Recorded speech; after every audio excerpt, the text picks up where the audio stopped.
What's up, YouTube? Silver Surfer coming your way again here. So I'm pretty excited about this video. I really wanted to show you guys some updates that I got, specifically the run of tough years in my Morgan Dollar date set. So as you all know, the 1891 through 1895 were difficult with mintages, and it's expensive for pretty much anybody's budget, whatever you're trying to obtain, and the higher grades, especially. So without further ado, I just wanted to show you guys. I've been working on this set here. I like my pickups. I'm pretty excited about them, and I want to go ahead and show you guys what I got.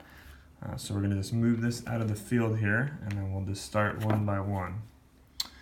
All right, so first and foremost, we got the 1891 Philadelphia. It's an MS62 PCGS.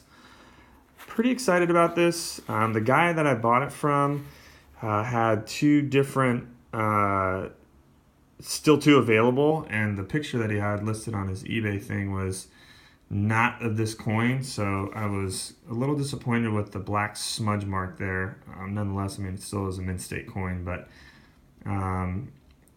just a little disappointed with the one up there at the 12 to 1 o'clock position.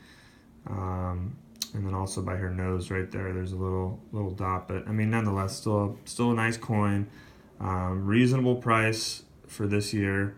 This is probably the most affordable. Well, it is. It's the most affordable of the 1891 through 95 spread. So I was able to grab one at Mint State, and happy with it. Okay, the next one I went with a raw.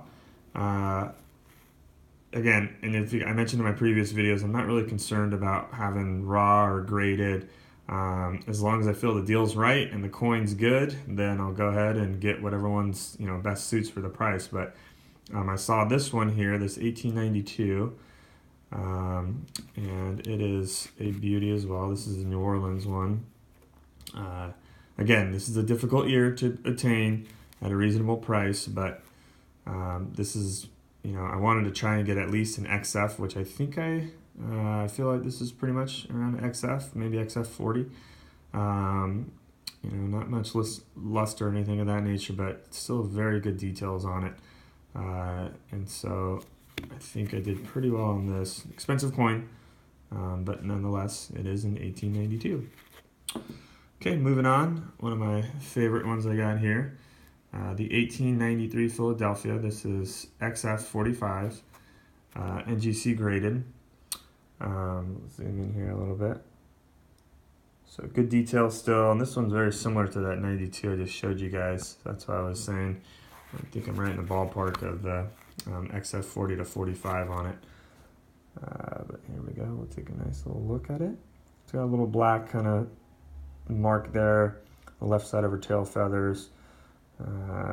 But not too much else going on, man. It's a pretty nice coin, and these get relatively really expensive when you start getting up past the extra fine grades into the AU, and definitely mint state. But for the purposes of this date set, I felt it's a nice example, and it's a hole filler for right now.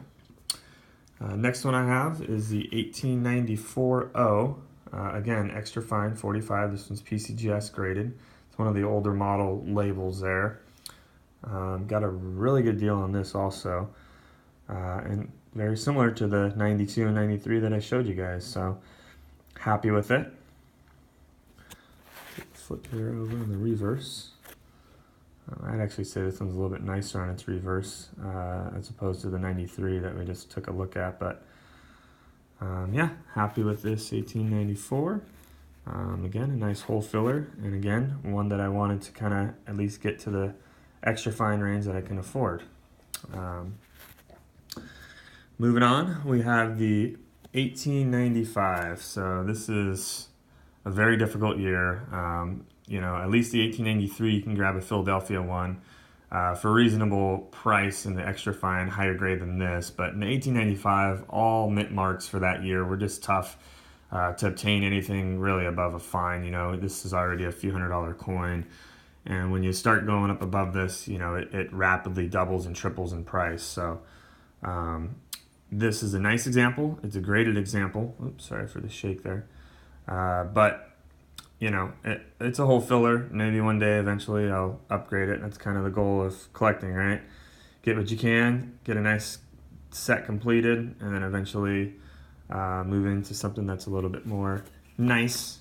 Sell the one you have, hopefully it appreciates in value a little bit, and then pick something else up. But again, it is an 1895. It's better than some other ones out there that I saw, and I got a relatively good price on it, so not complaining at all. And yeah, I don't know, tell me what you guys think about that. All right, and last but not least, I saved this one.